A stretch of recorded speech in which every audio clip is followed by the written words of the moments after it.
thank you ክብርና አምላክ ይሁን ኢየሱስ ክርስቶስ ጎይታይ አሜን ሃሌሉያ አሜን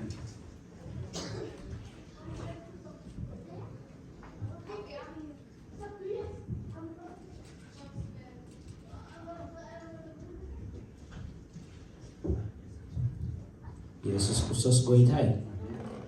እስቲ ስብከትና ወይ ድማ ትመልእክቲ ሒዘ ዝመጻኹ ንቃደይ ስለ ዝሓለኻዮ ሓደ እኳ ክዓጽዎ ዘይኽእል ክፉት ደገ ሂበካ ኣሎ ዝብል አሜን ንቃደይ ስለ ዝሓለኻዮ ሓደ እኳ ክዓጽዎ ዘይክእል ክፉት ደገ ሂበካ ኣለኹ ዝብል ራእይ ዮሐንስ ምዕራፍ 3 ብሓንሳብ ኮይና ከነንብቦ ኢና እግዚአብሔር ዝተመስገነ ይሁን ኢየሱስ ጎይታይ ራእይ ዮሐንስ ምዕራፍ 3 ካብ 7 ክሳብ 12 ዘሎ ሓሳብ ንውሕ ዝበለይ ግን እግዚአብሔር ክረዳእና ስለዝኾነ ብሓንሳብ ኮይና ከነንብቦ ኢና ክብርና አምላክ ይሁን ከምዚ ይብል ሽም ኢየሱስ ናብ መልአክ ማሕበር ፊላደልፊያ እውን ጽሓፍ እቲ ቅዱስ ሓቀኛ መርሖ ዳዊት ዘለዎ ንሱ ምስ ከፈተ ሓደ እኳ ዘይዓጹ ንሱ ምስ ዓጸወ ከዓ ሓደ እኳ ዘይከፍት ከምዚ ይብል ኣሎ ንግብርኻ እፈልጦ ኣለኹ ዓቕምኻ ሒደት እዩ ንቃለይ ሓሊኻዮ ንስመይ እውን ኣይከሓትካዮን እሞ እንሆ ሓደ እኳ ክዓጽዎ ዘይኽእል ክፉት ደገ ሂበካ ኣለኹ እንሆ ካብቶም ኣይሁዲና ዝብሉ ማሕበር ሰይጣን ግናኸ ይሕሱ ኣለዉ እምበር ኣይሁድ ዘይኮኑ እህበካ ኣለኹ እንሆ ንሳቶም ከም ዝመፁን ኣብ ቅድሚ እግርኻ ከም ዝሰግዱን ኣነ ከም ዘፍቀርኩኻ እውን ከም ዝፈልጡን ክገብሮም እየ ንቓል ትዕግስተይ ስለ ዝሓለኻዮ ኣነ ድማ ካብታ ነቶም ኣብ ምድሪ ዝነብሩ ክትፍትኖም ናብ ኩላ ዓለም እትመጽእ ሰዓት ፈተና ክሕልወካ እየ ቀልጢፈ እመጽእ ኣለኹ ሓደ እኳ ኣኽሊልካ ከይዝርፈካስ ነቲ ዘሎካ ኣጽኒዕካ ሓዞ ነቲ ዝስዕር ኣብታ መቕደስ ኣምላኸይ ዓንዲ ክገብሮ እየ ካብኣ ኮቶ ኣይክወፅን እዩ ስም ኣምላኸይን ስም እታ ከተማ ኣምላኸይን ናይታ ካብ ኣምላኸይ ካብ ሰማይ እትወርድ ሓዳስ ኢየሩሳሌም ነቲ ሓድሽ ስመይን ክጽሕፈሉ እየ እዝኒ ዘለላቶ እቲ መንፈስ ንማሕበራት ዝብለን ዘሎ ይስማዕ ኢየሱስ ክርስቶስ ጎይታይ እንታይ ብዎ ኣብዚ ንቃለይ ሓሊኻዮ ንስመይ እውን ኣይከሓትካዮን እሞ እንሆ ሓደ እኳ ክዓጽዎ ዘይክእል ክፉት ደገ ሂበካ ኣሎ ኢየሱስ ክርስቶስ ጎይታይ ኢየሱስ ዝኸፈቶ ደገ ማንም ዓጽወኒ ኢየሱስ ዝዓጽዎ ደገ ድማ ማንም ኣይከፍቶን እዩ ካብዚ እንታይ ኢና ንርዳእ ባዕሉ መንነቱ ጎይታ ክገልጽ ከለዉ እንታይ ኢሉ እቲ ቅዱስ ሓቀኛ መርሖ ዳዊት ዘለዎ መርሖ ኩሉ መርሖ ሞትን ሲኦልን ኣብ ኢደይ ኢሉ ጎይታ ብዘሎ ስልጣን ኣብ ሰማይ ኮነ ኣብ ምድሪ ስልጣን ተዋሂብኒ ኢሉ ጎይታ ስለዚ መንነቱ ኣብዚ ቦታ እዚ ክገልጾ ከሎ እንታይ ኢሉ መርሖ ዳዊት ዘለዎ ሓቀኛ ንሱ ምስ ከፈተ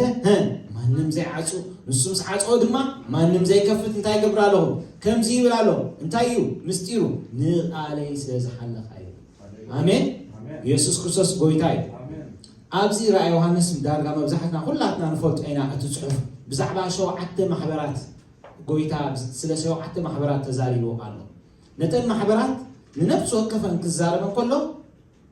እቲ ጽቡቕን ይዛረብ ነይሩ እቲ ጉደለቕን ይዛረብ ነይሩ እቲ ክገብርኦ ዝግብአን ይዛረብ ነይሩ ኣብ መወዳእታ ከዓ እዝኒ ዘለዎ እቲ መንፈስ ንማሕበራት ዝብለን ዘሎ ይስማዕ ብምባል ከዓ ለቦኡ ብምሕላፍ ናይ ነፍሲ ወከፍ ማሕበር መልእኽቲ ብምሃብ ይገልጽ ነይሩ ማለት እዩ ሕጂ ናይዛ ፊላደልፊያ ታሪክ እንተዳርኢናዮ ብልዕሊኣ መን እያ ዘላ ሳርዴስ እያ ዘላ ብትሕቲኣ ከመን እያ ዘላ ሎዲቅያ ዘለዋ ዝገርመኩም ክልቲአን እዘን ማሕበራት እዚኣተን ክንሪአን ከለና ክልቲኣተን ግብረን ኣብ ቅድሚ ኣምላኽ ወይ ድማ ኣብ ቅድሚ ጎይታ ዜሮ ንሳርዴስ ክዛረብ ከሎ እንታይ ኢሎም ህያው ተባሂልካ ትስመለኻ ግናኸ ሙት ኢኻ ግብርኻ ኣብ ቅድሚ ኣምላኸይ ፍጹም ኮይነ ኣይረኸብክዎን ኢልዎ ብዛዕባ ሎዲቅያ ክዛረብ ከለኹ እንታይ ኢሉ ብኻ ምዉቕ ወይ ዝሑል ኮንካ ኣይምዉቕ ኣይዝሑል ብምዃንካ ዋላ ሓንቲ ግብሪ ዘይብለና ስለዚ እዛ ማሕበር እዚኣ ትብቕዓታሲ ማለት እዩ ብልዕልያ ዘሎ ነገር ከይፀለዋ ብትሕቲኣ ዘሎ ነገር ከይተንከፋ ብሂደት ዓቕሚ ንቓል እግዚኣብሔር እምንቲ ኮይና ተራኺባ ኢየሱስ ክርስቶስ ጎይታ እዩ ክንደይ ሰባት ኢና ሎሚ ኣብ ዝርያና ዘሎ ኩነታት ጤስና ከም ቃሉ ደው እንብል ኣሕዋት ከም ቃሉ ጠጠው እንብል ልዕሊ ኩነታት ልዕሊ ነገራት حنتو إذا حفتنا كتتصلينا خلا كومت لنا نيرا من علو مسانا إلاتنا يسوس علو مسانا لنا نيرا آمين يسوس علو مساخا كنتات زي تسألوه حواتي نجرات زي لووطا سبات دما زي تنكفو بلوس زخونه مزقب ناي سماي ود أملاخ أباها آمين زيار يرسم مسجنه زا فيلادلفيا بقى رأيوا حواتي أي تسألوه بخبابها أي تتنكفتن بخبابها لو مقع بزح نخستو خمسل نرزيك مسل تباهلو بزح نجرات يزقبر بزح نتفتات يزقبر حواتي إذا محبر زيادن أبكد مع أملاخ إمن تخوينا كتركب كلا عندريا كابت زقرم نجر قدلت زيت هالرغبة محبر زيت نقفت محبر قالوا محبرات ملئت نقفنا سميرنا إذا فيلادلفيا مكلتي إنزل محبرات زيادة ترحين كابتن شوعت محبرات زيت نقفة تنقل المحبرات كنت نقفنا زقرم نجر من قويتا أكل المحبرات انتهي بالنيرو فلت الله قويتا كله فلت إحواتي بين كم تحالفي فلتي انت عين السبات كم زخونكم يفلتي بينا يقودنا كم تمال على سوق زيادة يفلتي كزارب كل جناب زنتايرو نقالي سلاز حل خير حالك عصو زيكل فدقة هيبكا الله يلو كزارب كله دريوماتي يسوع كريستوس قويتا آمين تورنا أملاح لكم بقى نقالو كتزاز كلها واقع يخفل يحواتي نقال أملاح مئزاز واقع يخفل منابات تخوفلو واقع قليل كخون غير برتع كخون غير كنئس يغير كعبي يغير قناخل اتي واقع خفيلكا اترخبو بلوس نقر كمزل لغن حسن نايك قالو واقع نتقالو نخد حلو زغفلك مسوعتسي ناتو وتي بلوس كم زخون انت يقبل حكنا حسب يقبلنا كلاتنا ماتي يسوس كريستوس قويتاي هاليلويا هيوت زمكر مسوعتي كخفو لخلط حيواتي هيوت زمكر كل جزء هيوت نايسر من قدها كله زمكر اتي هيوت مسوعتي كخفو لخلط بناتا زركب نجر وابوس لزي يبدأك دا قدر يزغي نصحف مسالي هم يلو والله بخوم زركب جنزبسي دا قدر يزغي أب وانجل ماركوس شعات 4 شعات كأبويتان تايلو وانجل ماركوس شعات 4 شعات نفس وقف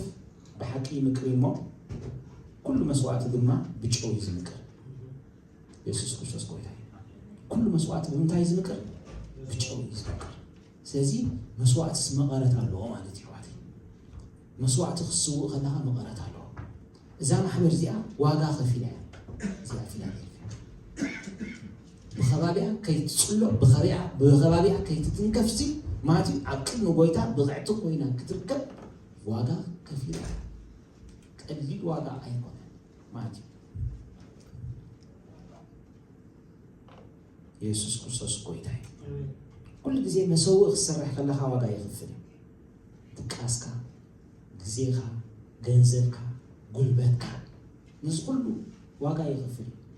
أبكار أي سامي الإسلام شكشن تدارينا إسلام 4 نقريتا كلا سامي الإسلام 4 كلا 10 جعتك إسلام 5 زلوا داوود زخفلو واقع مالتي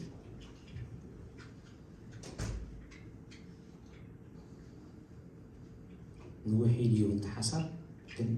قويا خذلي داوود دما كنت زربالات كنت إجزاءه زأجزو ديله رأي وروادي قدام يتكزار كل ستايل كنت إجزاءه زأجزو تاي جبره ديله سلزي كنت إجزاءه زأجزك نلعلك توصل لها ويدما نبت أملاخ زبالك نجر كسكون كلها واقع يغفل حجي سخا واقع نتكفل دلوديها أيكون كان يتحطون بر نايكسيار يرزقون النجار نتكبر كسبهم كل حاجة واقع يغفل سيد داوود ما كم تيجي عليه الزوالة نبي ديبه نبتكرنا بالعلي ديبه يولنا أراونا أقول إحبله نقصن قلاوون دمانا بهم زرعة أراونا وزي بقصون عم مدر في الدم إلو نقص إبنس علو ኣራውና ድማ ስለምንታይ ጎይታይ ንጉስ ናብ ጊልያው መጽኡ ዘሎ በለ ዳዊት ካ እዚ መቅዘፍቲ ካብ ህዝቢ እግዚአብሔር ምንትክልከል ክክልከል ንእግዚአብሔር መሰዊ ክሰርሓሉ ነዚ ዓውዲ ካባኻ ክሻየጥ እየ በለ ኣራውና ድማ ዳዊት ጎይታይ ንጉስ እቲ ጽቡቕ ኮይኑ እተራእዮ ወሲዱ ይዕርብ ንዝሓርር መስዋዕቲ ኣብዑር ንዕንጨይቲ ከኣሰረገላታት ናውቲ ማሕረስ ኣብዑርን እነው ወንጉስ እዚ ኩሉ ኣራውና ንንጉስ ይብዎ ይበለ ኣራውና ድማ ንንጉስ እግዚአብሔር አምላካ ዳአ ይቀበልካ ብሎ ንጉስ ግና ንኣራውና ኣይፋል ዋጋ ዘይብሉስ ንእግዚአብሔር አምላኺ ዝሓርር መስዋዕቲ ኣይዕርገሉን እየ ብዋግኡ ዳአ ካባኻ ክሻየጦ እደሊ ኣለኹ ብሎ ዳዊት ድማ ነታ ዓውድን ነቶም ኣብዑርን ብ50 ሲቃል ብሩር ዓደጎም ዳዊት ከዓ ኣብኡ ንእግዚአብሔር መሰዊ ነደቐ ዝሓርር መስዋዕትን መስዋዕት ምስጋናን ኣዕረገሉ እግዚአብሔር ድማ ነታ ሃገር ተለመና እቲ መቅዘፍቲ ከዓ ካብ እስራኤል ተኸልከለ ረይኹም ከምቲ እግዚአብሔር ዝበሎ ደይቡ ኣራውና ይቡሳዊ እዚኦም ይቡሳውያን ድማ ቅድሚ ሕጂ ንዳዊት እንታይ ዝገበርዎ ዋጋ ዝኽፈልዎ ሰባት እዮም ዳዊት ናብዚ ከተማ ናብ ኢየሩሳሌም ከኣቱ ከሎ ኣብ ቀዳማይ ዜና መዋዕል ምዕራፍ 11 ንረኽቦ ኢና እቲ ሓሳብ ዳዊት ናብ ኢየሩሳሌም ከኣቱ ከሎ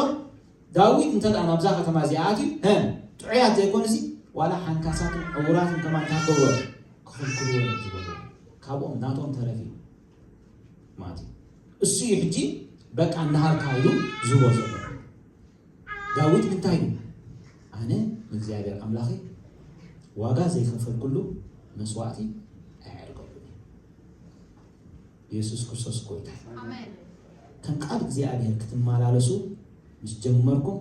እግዚአብሔር ምሳኹም ይሕዋት አሜን ግን ነቲ ዝኽፈል ዋጋ ምኽፋል ዓስብለዎ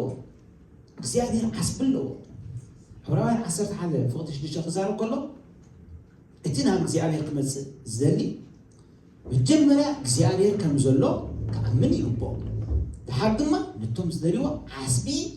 ከም ዝህቦም ክፈልጥ ኢሉ ማለት እዩ እግዚአብሔር ዓስቢ ዝህብ ኣምላኽ እዩ ነቶም ዋጋ ዝኸፍሉ ዓስቢ ዝህብ ኣምላኽ እዩ ስለዚ ዳዊት ነቲ መሰዊኡ ክሰርሕ ዋጋ ክኸፍል ኢሉ ማለት እዩ ልክዕ ከምዚ ናይ ፊላዴልፊያ ንቃለይ ስለ ዝሓለኻዮ ንቃሉ ምሕላው ከም ቃሉ ምምልላስ ዋጋ ይኸፍል ይብልሃል ኩሉ ግዜ ንቃሉ ዝሕልው ሰባት ናይ ውሳኔ ሰባት እዮም ዝገርመኩም ነገር ዝወሰኑ ሰባት ከም ቃሉ ክትመላለስ ንቃሉ ክትሕሉ ናይ ውሳኔ ሰብ ክትከውን ኣለካ ድሕሪ ናይ ውሳኔ ሰብ ዘይኮንካ ማለት እዩ ንቃሉ ክትሕሉ ይትኽእል ኩሉ ግዜ ብዝተፈላለየ ነገራት ኔው ነጀው ኢኻ እትድፋእ ሰብ ኢኻ ትኸውን ከምቶም ንፋስ ዝደፍኦ ህፃናት ኔው ነጀው እንብል ኣይንኾን ይድና ኣሎ ኤፌሶን ማለት እዩ ኔው ነጀው ኢኻ እትብል ናይ ውሳኔ ሰብ ተደኣ ኮንካ ኣብቲ ዝኣመንካዮ ክኸውን እየ እንተደኣ ኢልካ ግን እግዚአብሔር ምሳኻ ይኸውን እንተደኣ ናብዝን እንትብል ኮንካ ግን እግዚአብሔር ኣብ ቦታኻ ምስ መፀ ይስእነካ ኖ ኣነስ ኣብዚ ደው ዝብል ምስ በልካ ግን እግዚአብሔር ምሳኻ ይኸውን ኢየሱስ ክርስቶስ ጎይታ እዩ እምበኣር እግዚአብሔር እንታይ ዝደሊ ዝውስን ወለ ትውልዲ ኣሕዋተይ ዝውስን ትውልዲ ዝደሊ እግዚአብሔር ኣብ ዘመናት ኩሉ እግዚአብሔር ናይ ወለዶ ኣምላኽ እዩ ኣምላኽ ወለዶ እዩ ዝጥምት ኣሕዋተይ ዝገርመኩም ነገር ኣምላኽ ብብዙሓት ሰሪሑ ይፈልጥኒ እዩ ኣምላኽ ብማጆሪቲ ሰሪሑ ኣይፈልጥን እዩ ኣምላኽ ብሰባት ብቁጥር ሰባት በቃ እዚኦም ብዙሓት እዮም ኢሉ ኣይፈልጥን እዩ ኣብ ዘመናት ኩሉ እንተዳሪእና ሒደት ከለው ኢኖም ቦታትና ፀውዕዎም ካብ መንግስቲ ናብ መንግስቲ ድማ እንታይ ገበሮም ይብለና ኣሕለፎም ኣብ ክንዶም ከ ነገስታትን መሳፍንትን እንታይ ገበረ ገሰፀ ሒደት ከለው ይፀውዕዎም ምስቶም ሒደት እዩ ነይሩ እግዚአብሔር እቶም ሒደት ብኦም ስለ ዝተኣመን ንሳቶም ካቶም ሒደት ድማ ናይ ውሳኔ ሰባት ስለ ዝኾኑ ነቲ ኣምላኽ ዝበሎም እንታይ ገብሩ ዋጋ ክኸፍሉ ድልዋት ስለ ዝኾኑ በዓል ኣብርሃም ሕሰብዎ ካብ ምድርኻን ካብ ዘርእኻን ናብቲ ኣነ ዘርእየካ ምድሪ ዓቢልካ ውፃእ ክበሃል ከሎ ሕሰብዎ ተገዲድና ኢና እኮ ወፂና ንሕና ኤርትራ ገደፍና ኢልና ኣይመገደፍና ኣነ ገደፍኳ እንዳይቶም ማለት ኣይደኖ ማለት ዝተፈላለዩ ነገራት ተብቁጠባ ተብገለ ማለት እዩ እንታይ ምድሪ ገደፍና ወፂና ሳምቲንግ ገዲድና ኢና ወፂና ማለት ኣብርሃም ግን ባዕሉ ፈቲ ኣነ ናብ ዘርእየካ ምድሪ ዓቢልካ ውፃእ ዝበሎ ዘለዎ ኩሉ ጠቕሊሉ ይወፅ ወሲኑ ልክዕ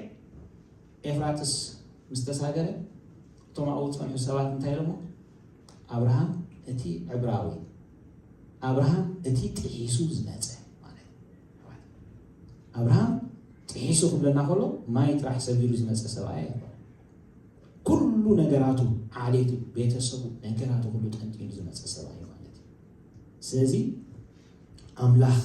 ናይ ውሳነ ሰባት ይዘለ ነገድ ሌው እንተዳሪና ናይ ውሳነ ነገድ ኣብ 30 ዘዳግም 33 ካብ 8 ክሳብ 11 ዘሎ ሙሴ ነቶም ነገድ ደቂ እስራኤል ክባርኾም ከሎ ብዛዕባ ሌዊ ዝተዛረቦ እንተዳሪና ብዛዕባ ሌዊ ድማ ዘዳግም 33 ካብ 8 ክሳብ 11 ብዛዕባ ሌዊ ድማ በለ ቱሚምካን ኡሪምካን ነቶም ሕያዋት ሰብካ እዮም ነቶም ኣብ ማሳ ዝፈተንካዮም ነቶም ኣብ ማይ መሪባ እተኸራኸርካዮም ብዛዕባ ኣቡን ኣድዩን ኣይርኢኽዎምን ዝበለ ንሕዋቱ ኣየለለዮምን ንደቁ ከዓ ኣይፈለጦምን ቃልካ ሓልዮም እሞ ኪዳንካ ኣጽንዑ ራእይዋሞ ነቡን ኣድዩን ሲ ኣይርኢኽዎምን ንሕዋቱ ኣየለለዮምን ንደቁ ኣይፈለጦምን ቃልካ ሓልዮም እሞ ኪዳንካ ኣጽንዑ ደቂ ሌዊ ሲ ነቲ ናይ እግዚኣብሔር ኪዳን እዮም እንታይ ገይሮም ቆይሙ ካብ ኣቦኻን ካብ ኣዴኻን ክትፍለ ከለኻ ዘኽፍለካ ዋጋ ንፈልጦ ኢና ማለት ንጎይታ ኢልዎ ይኮ ቅድም ነቦይ ከይደ ክቐብሮ እንታይ ግበረለ ኢልዎ ፍቐደለ ኢልዎ ሙታት ንሙታቶም ይቅበርዎ ስለዚ ኣቡ እንድሕር ዘይቀበር ንኣብነት ሓወይ ኣቦይ እንድሕር ኣብቲ ቀብርን ኣቦይ እንድሕር ዘይወዓለሲ ፅባሕ ንጎ ኣብ ውርሻ እንድሕር መፅኡ እንታይ ይገብሮ ዋ ኣብቲ ቀብርን ኣቦይ ዘይወዓልካስ መይስካ ከዓ እቲ ውርሻን ኣቦይ ክትወርስ መፂኻ ዘይሕሰብ እዩ ዋጋ የኽፍል ማለት እዩ ዋጋ ልዕሊ እቲ ናይ ኣቦ ርስቲ ናይ ሰማይ ርስቲ ኣለዎ ኣሜን ልዕሊ እቲ ናይ ምድሪ ርስቲ ናይ ሰማይ ርስቲ ኣለካ ኢሉ ሙታት ንሙታቶም እንታይ ግበሮ ይቕበርኦም ንዓይ ግዳ እንታይ ግበር ሰዓት ክስዕብ ተድኣኾንካ ክትቆርፆ ዝግባእካ ነገር ኣሎ ኣሕዋት ስለዚ እዚ ቃል እዚ ንቓለይ ስለ ዝሓለኻዮ ንቓለይ ስለ ዝሓለኻዮ እግዚአብሔር ትንቢትኩም ኣሎ ብሩኻን ኣሜን እግዚአብሔር ካብ ሰማይ ርኢኩም ኣሎ እግዚአብሔር ካብ ሰማይ ያማዕዲኩም ኣሎ ኣዒንቲ እግዚአብሔር ናብ ዝቦታ ዝጠሚተና ኣለዋ በኣምላኽ ባህ ይበልኩም በኣምላኽ ተሓጎሱ ኣሕዋተይ ዙርያኹም ካልእ ክመስል ይኽእል እዩ ከባቢኹም ካልእ ክመስል ይኽእል እዩ በዓል ሎዲቅያ ኩሉ ግዜ ጭድርታ ዘለዎን ማሕበራት እዮም ነረኩም ማለት ወርቂ ሙሉ እዩ ብሩር ሙሉ እዩ ኩሉ ሙሉ እዩ ዘድልየና ይብልና ዝብላ ማሕበራት እዮም ጎይታ ግን እንታይ ኢልዎ ባሉ ኢኻ ኢልዎ ዕሩቕ ኢኻ ኢልዎ ድኻ ኢኻ ኢልዎ ዕውር ኢኻ ኢልዎ ነዳ ኢኻ ኢልዎ ምስ ከምዚኦም ማለት እዩ ምስ ከምዚኦም ተጋፊጣ ትኸይድ ዘላ ማሕበር እያ እዚኣ ማሕበር እዚኣ ዝገርመኩም ማሕበር ሰይጣን ኢና ዝብሉ ግናኸ ኣይሁድ ኢና ዝብሉ ግናኸ ማሕበር ሰይጣን እዮም ይሕስቡ ኣለው ምዚኣቶም ተጋፊጣ እትኸይድ ማሕበር እያ እዛ ማሕበር እዚኣ ናይ ደገ ቻሌንጅ ይኮነን ዘለዋ ኣብ ውሽጣ እዩ ነይሩ ቻሌንጅ ኣምላኽ ግን እንታይ ኢልዎ ሓደ እኳ ክዓፆ ዘይክእል ክፉት ደገ ይካ ኣለዎ ኢየሱስ ክርስቶስ ጎይታ እዩ ቻሌንጅ ዘበለ ኩሉ ይገልበጥ ቻሌንጅ ዝገብረኩም ዘበለ ብሽም ኢየሱስ ይገልበጥ ኢየሱስ ክርስቶስ ጎይታ እዩ ሙሴ ሓደ ካብቶም ዋጋ ዝኸፈሉ እዩ ኣብ ዘመኑ ናይ ሙሴ ታሪክ ኩላትና ንፈልጦ ኢና ሙሴ ኩለት ከሎ ኣብ ወላልዱ ብጣዕሚ ዝገርም እዩ ብትእምርቲ ተወሊዱ ማለት ኣብቲ ሙሴ ዝተወልደሉ ዘመን እቲ ንጉስ ፈርዖን እንታይ ገይሩ ኩሎም ዝተወልዱ ህፃናት እንታይ ገብሩ ይቃተሉ ዝብል ኣዋጅ ኣብ ዝኣወጀሉ እዋን ተወሊዱ ግናኸ ኣብ ሩባ ምስ ተደርበየ ጓል ፈርዖን እንታይ ወሲዳቶ እዩ ዝብለና ካብ ሩባ ኣልዒላ ናብ ቤታ ወሲዳ ኣብ ቤታ ከም ዘዕብየቶ ስለዚ ሙሴ ኣብ እንዳ ጓል ፈርዖን ክዓቢ ከሎ ብናይ ንጉስ ደረጃ እዩ ዝዓቢ ዘሎ ብናይ ንጉስ ፍልጠት እዩ ዝዓቢ ዘሎ ብናይ ንጉስ መግቢ እዩ ዝዓቢ ዘሎ ብኩሉ ፅቡቕ ዘበለ ነገር እዩ ዝዓቢ ዘሎ ግናኸ أب عبراويان 11 كزارة كله تايلو عبراويان 11 24 كسر 27 موسى مس عبيه ودقال فرعون كي بحال بأمنة أبي أمه كاب نجسي بحاجات به زبلس مسز بأملاخ ده عم كراس قدم حري نبت عسبت أمة أمه كاب مزجب قبصص نبي نبتي نتيت ألف كريستوس عزيز زحمت كيرو قصرة أتبعواتي من الله قصر راسوتو من الله تعرفي لو متصرفس حبتي بدوت حواتي موسى جن ها نتيت ألف كريستوس انتهى قبره بالصح حبت كيرو قصرة ودوا فرعون كي بعد بيننا انتهى قبره بالاس يزقدف زلوا انده نقص يزقدف زلوا ولا بأنا مو حسوه كابزي أخي الناس عد خيرنا حاجة أواقع مقاسنا ده واحد إحنا impossible أين قاسنا نذكر مكان ده موسى جن انده نقص قدي موسى أبواقع مقاسي عادي بعرف ندي واقع هم زغف جناغة نابيت أميتي زلنا نابتنا إلى على حسب نايل على حسب اللعوات آمين نايل على حسب اللقم الجو هاليلويا نتي زي الرأس كم زريء خيلو تعجيسو سارعة أمه نتي قرآن نقص كيف رد بأمنة نجيب سحارة نتي زي الرأس كم زريء خيلو تعجيسو تاي جبرة سارعة سلازي نقالو تحلو خلها انتهي كاي مالتي مسمع يدك ابتز امن كايو دوق بقى الزيو ناتي مرقتي انس ابزي ابصي مهنيات مصحف قدس كزارو كله تايلو بتز بصحخمو وانتي يقول تمالالس انس ابزي ابصي زلو خطو كلها كاون لعلي كسقوم زقبا كان بحلا خوينو منفس قدس حشو بيزبلك هاليلويا نلبخا يزارو نلعب خمس سبقوم يزقبلك نقدميت كم تخيل يزقبلك ما هني أقول ناك من قدي وين العلي وين ما نقدميتي آمين من قدهم وين نقدميت وين ما نلعلي كم من قدي وين العلي وين نقدميتي من قدي وين العلي وين نقدميتي آمين من قدنا نقدميتن نلعلني آمين هاليلويا سيد منفس كل سنتاي قبل كاي مالتي بتزبط حكايو ابتز امن كايو او تطو كتب الكلها اوكي فرزقي اجي ابزن لعلبا هذا نجر امين يلاسكم يلو تس نوح ما قد لك ما تقبل تقعز تقبع كمان قد تاي قبل كا يريك تقعز زن كتقبريها اندابله يسالبك مالتي سيزي موسى يخفلو واغا قليل واغا ايكونه زغربكم نجر ግብጽ مزجب على كم تنحنا أنا يسمع مزجب نأمنه قبص مزجب على كم مزجب قبص سنة تسأل فرصة حارة خلنا خلوا ناي قبص مزجب على ناي قبص مزجب تاي زنا حواتي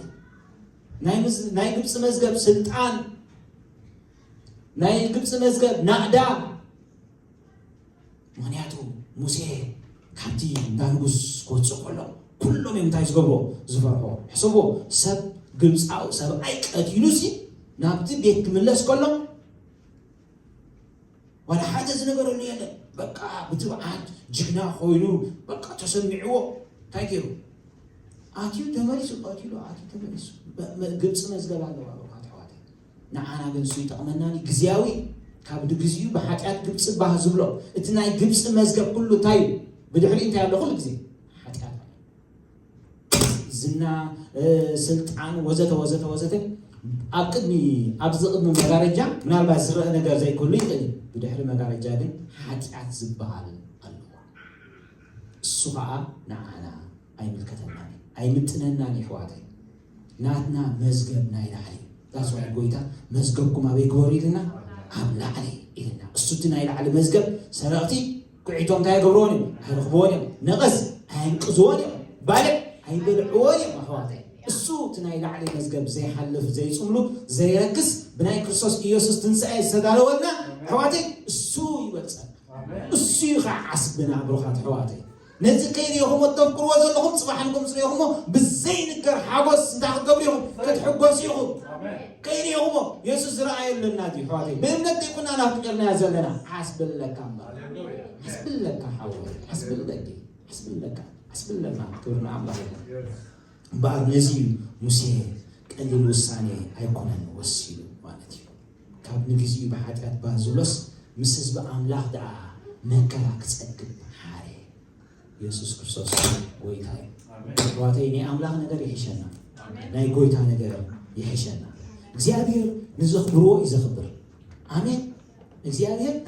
ንዘኽብሮ ይዘኽብር ንቃሉ ብዘኽበርካዮ መጠን እግዚአብሔር ይኽብረካ ንቃሉ እንተንዓቃዮ እግዚአብሔር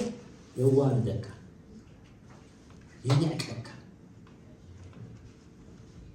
ንኤሊሆም እንዲሉ አነ ንዘኽብሩን እንታይ ገብሮ ይኽብሮ እንቶም ዝንዕቁንኸ يوارد كم ذكي لستوارد البديل مصحف قدس تابوت حزام وزيهم وديهم تابوت حزام كوني وزيهم تابوت تكو بحر يرتاز مقالة تابوتي فواتي تابوت تكو بحر يرتاز مقالة تابوتي تابوت تكو أيكونن تسكين كايو حتى عينها قال حتى أحسن من تداري كايو زقت التابوتي فواتي كم ذكي لستوارد عين ولا واي نتنا እግዚአብሔር ነገር ስለዚህ ይخبሩ ሩሃት ዋት እግዚአብሔር ንዘኽብሮ ይخبር ሩሃት ዋት እግዚአብሔር ንዘኽብሮ ይخبር እግዚአብሔር ተመስገነ ይሁን ስለዚህ እግዚአብሔር ከተخبር ከለሃ ዘዋርዱኻ ከም ቃሉ ነብር ኢልካ ብዝወሰንካ የህይወት ዘሳደዱኻ መከራ ዘጽገቡኻ ንቃለይ ክትሕሉ ኢልካ ብዝወሰንካ ኩሉ ውሳኔታት አንጻርካ ጠጠው ዝበሉ አይሁድ ይናዙሉ ገናኸ ማህበር ሰይጣን ሳቶም አውድርኻ መጨንከው ዝንብርኮ ይጎሮ ሳኮን ካንተም ብርኮ ዝገርምኩም ነገር ጎይታይ ነዛ ማህበር ታይሏል አቅድሚኻ ከም ዝመጹ ከም ዝስግልካ ክገብሮም ሓደ እዋን ብጣዕሚ ዝገርም ኣብዘይ ሰሓና ኢና ናቱ በቃ ንፍረዝ ክኾን በርክኾም ገደል ገደል አንተ እግዚአብሔር ባዕሉ ኾን በርክኾም እስኻ ኣብቲ ዝኣመንካዮ ጠጠው እስኺ ኣብቲ ዝኣመንካዮ ጠጠው ኣብቲ ዝኣመንና እንታይ ንግበር ኣብኡ ጠጠው ንበል እሞ እሳቶም መጨምታ ጎብርዮም ከም ዝሰግዱ ጎብሮ ኢሉ ክዛረብ ከሎ ርዮ ማለት እግዚአብሔር ተመስገነ ይሁን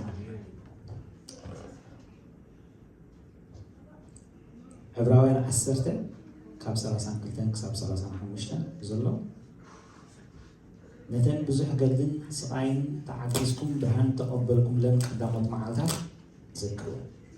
ኔሎት ነተን ቀዳሞት መዓልታት ዘክሩ ብዙሕ ስቃይ ብዙሕ ገልግን ተቐበልኩም ለም መዓልታት ኣይግበሮን ዘክሩ ዝርስዕ ሰብ እንድሕር ደኣ ኮይኑ ንፅባሕ ክሪኣ ኣይክእልን ዘለኩም ነገር That's why ብዛዕባ ጎይታ ክዛረብ ከሎ ኣብ ዕብራውያን ምዕራፍ 13 ኢየሱስ ክርስቶስ ኢሉ ትማልን ሎምን ንዘለዓለም ንሱ ይብል አምላክ ከማን ናይቲ ማለት ዝርስዕ አምላክ ኣይኮነን